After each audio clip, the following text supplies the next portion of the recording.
Alright folks, this video is something that a series that I'm thinking about doing, and let me know what you think if you like this idea. Um, Thinking about doing a series on tips for fish stores or tips for pet stores. I owned a pet store for years, and go into a lot of pet stores now and see things that I wish I could share my knowledge with them, or with new stores opening up, about how to do things, and mistakes that I made that I don't want them to make, or how to improve on stuff, and that type of thing. And so this video will be about how to bag fish. I go into a lot of stores and see people doing all kinds of stuff, sticking airlines down in bags, dipping bags down in tanks, blowing in the bags, having bags that are not firm, very loose and leaky and different stuff. And so I don't have all the equipment that I would have if I had the actual pet store or fish store. But I'll give you the basic idea here. In a pet store, you'll have a specimen cup, or a dip cup as they're sometimes called, a square container that hangs on the side of the tank. I don't have one of those right now, so we'll just imagine that. And I'll use a little solo cup in place of it in some spots. But here we go. First off, you want a fish bag. And you take your dip cup or your specimen cup and just dip some water out of the tank. And you open the bag up with one hand, hold it open, and you slowly pour the water in the bag. You just get a decent amount of water in the bag. And this is where I would need a specimen cup or dip cup, and I don't have one. Next thing you do is you set this in the dip cup, in the specimen cup, and set that on the side of the tank.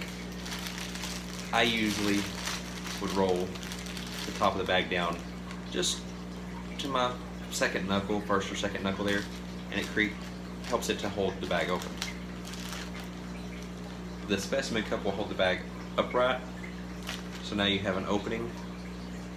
You can see there, an opening of a bag with water in it.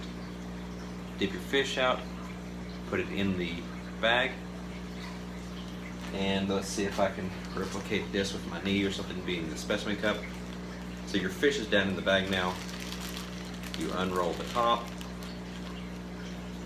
It's still open. See how it's open like that? You hold it just with one hand there. Take your other hand. You come across at the top. You want to do it faster than that, but even at that, you can use this hand to do it, or use this hand to do it. And you pull down, and you make the bag tight. Don't blow in the bag. No need to put airline down in it. No need to do anything funky with it like that.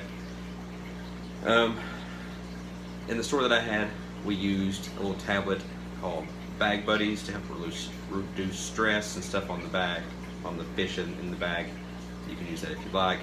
Again, hold the bag up and come in real quick if you want to catch more air. The faster you go, the more air you'll catch, closer to the top. Pull it down. You got a tight little bag there. Either twist the bag or twist the top, and you get it tight like there, just like a balloon. And you have a couple options at this point. In my store, we didn't use rubber bands. Rubber bands can come off really easily and cause issues. We tied it just like a balloon. If you want to use rubber bands in your store, I suggest getting the smaller rubber bands, the real thin ones. Use 2 or 3 of them and rubber band it up. You want to make sure your bag is tight. This will also help you see if there's leaks in it, because sometimes these bags being a thinner bag, will get pin pricks in them. But being that it's under pressure, if there was a pinprick, it would squirt out the side or drip, and you can examine the fish like that. From there, if you have a catfish or a fish with spines of some sort, you'll want to double bag it because they've been known to poke through bags. If you have a cichlid or other more aggressive fish, you may also want to double bag it. But that's the basics of how to bag a fish, how to get a tight bag. No extra air needed, no anything crazy, down on one foot and blowing bubbles or breathing in it or having loose bags or anything like that.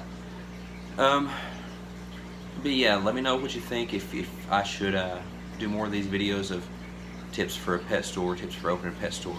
If there's specific questions, we had a full-on pet store where we kept reptiles and hamsters and large talking birds, saltwater, freshwater, the whole 9 yards. And just let me know what you think. Give me a thumbs up if you like it, thumbs down if you don't. Drop some comments. Subscribe if you're not subscribed, hit the notification bell, all those things that YouTube wants us to do. And we'll see you next time.